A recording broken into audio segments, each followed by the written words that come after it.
तर मित्रांनो कॉन्टेंट बनवण्यासाठी नाही व्हिडिओपेक्षा नाही ऑडिओ क्वालिटी भारीच पाहिजे, त्यासाठी मी एक माईक मागवलाय. लय भारी लय भारी भारी भारी एक नंबर आहे, शेवट आहे, तुम्हाला दाखवतो. तर गाईज हाच तो माईक आहे, लय दिवस झालं वाट बघत होतो, आता फायनली आलाय आपल्याकडे.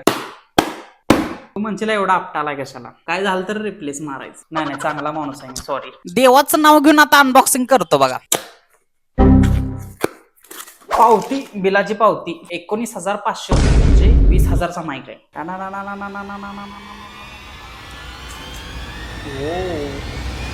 हॉलीलँड स्मार्क M2 बघूया. शी कागदपत्र पहिला येते ती. वो खतरनाक. त्याबरोबर आपल्याला हे भेटले बघा, टाइप सी आपल्या उपयोगाचं. हे डायरेक्ट मोबाईलला बसणार, जबरदस्त आहे. मला असं करायचं नव्हतं. खतरनाक असा माईक आपल्या हातात आलेला आहे. तर मग केवढं आहे बघा, एवढंच आहे, छोटं $1 डॉलर असतो की नाही तेवढंच आहे. हे 2 ट्रान्समीटर आहेत, म्हणजे माईक आहेत आपले ट्रान्समीटर, आणि हा रिसिव्हर आहे. हा मोबाईलला कनेक्ट होणार आणि बाकी या 2 गोष्टी आपण यातून बोलू शकतो, यातून रेकॉर्डिंग होते. ओके, एकदम भारी मॅग्नेट, एकदम क्वालिटी आहे. व्हिडिओ कसा वाटला मला कमेंट करून नक्कीच सांगा. थँक्यू.